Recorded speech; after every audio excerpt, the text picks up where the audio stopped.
విద్యుత్తుకు ఎలాంటి అవాంతరం లేకుండా రైతులకు కరెంట్ ఇస్తున్నది వాస్తవం. విద్యుత్ యొక్క గృహ అవసరాలకు కూడా ఎలాంటి అవాంతరాలకు కూడా కరెంట్ ఇస్తున్నారు. కానీ వీళ్ళు వచ్చినటువంటి 11-12 నెలల కాలంలో విద్యుత్ మొత్తం కూడా సంక్షోభ రంగంలో పడ్డది. మోటార్స్ ఫెయిల్యూర్ అవుతున్నాయి. ఈరోజు ప్రజలకు వచ్చింది కాంగ్రెస్ పార్టీ వస్తే గిట్లనే పోతుంది అనేటువంటి నానుడు ఈరోజు గ్రామాలలో పట్టణాల్లో వినబడతా ఉన్నది.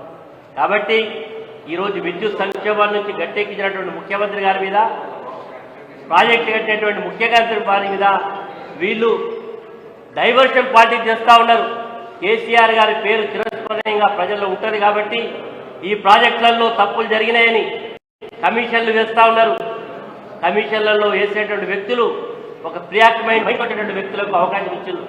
చివరికి కోర్టులు ఇంటర్ఫేర్ అయ్యి మీ యొక్క ఉద్దేశం బాగలేదనేటువంటి పరిస్థితి వస్తే రాజీనామా చేసి కొత్త వ్యక్తులకు ఇచ్చేటువంటి స్థాయికి వచ్చింది.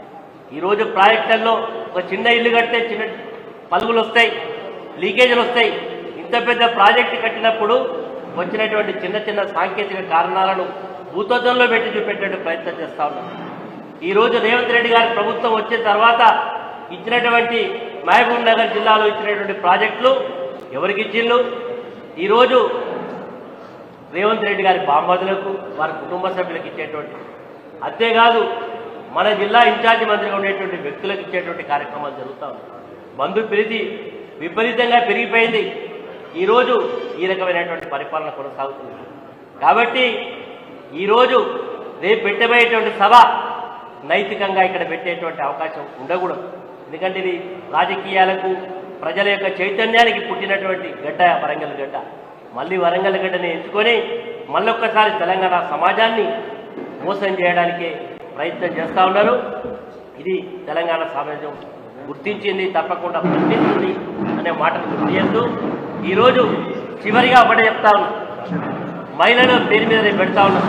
కేసీఆర్ గారు ఎంత గొప్ప మనసుతోటి ఆలోచన చేసి చేనేత కార్మికులకు ఉపాధి దొరకాలి, ఆడబిడ్డలను గౌరవించాలని ప్రతి సద్దుల పండుగకు క్రమం తప్పకుండా తెలంగాణ ఏర్పడ్డ ప్రతి సంవత్సరం కూడా ఆడబిడ్డలకు చీరలు ఇస్తే ఈరోజు ఉండేటువంటి ప్రభుత్వం వాటిని ఎత్తేసింది.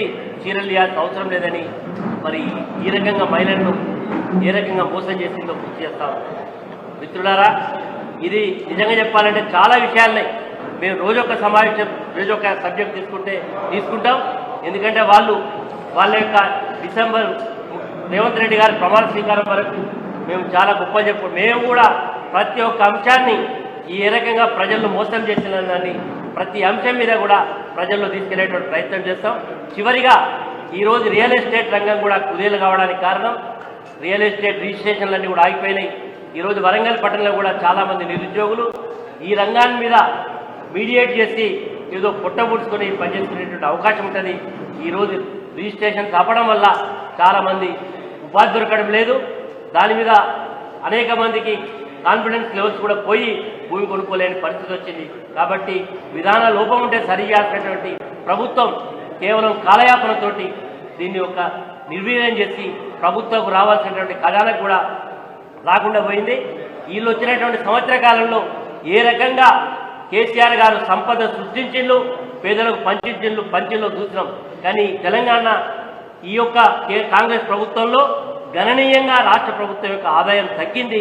దానికి కారణం అనాలోచితమైన నిర్ణయాలు, ఆలోచన లేనటువంటి ముఖ్యమంత్రి గారు ఆ పదవిలో కూర్చుండడం వల్ల ఇది సాధ్యమైంది. కాబట్టి ఇప్పటికైనా తప్పులను సవరించుకోండి, పరిపాలనను దృష్టి పెట్టండి. కక్షతోటి మరి కేవలం ఈ యొక్క కేసీఆర్ గారిని ప్రజల నుంచి చెరగాలనేటువంటి కుట్రపూరితమైనటువంటి విధానాలకు స్వస్తి పలకమని చెప్పి వారికి ఈ సందర్భంగా కోరుతాము. ఇప్పుడు పెద్దలు తెలంగాణ రాష్ట్ర తొలి ఉప ముఖ్యమంత్రి రాజన్న గారు మాట్లాడుతున్నారు. దయచేసి ఇంకా ఇద్దరు ప్లీజ్. జై తెలంగాణ. ఈరోజు రాష్ట్ర ముఖ్యమంత్రి ఏదో సాధించిన అనే ఉద్దేశంతో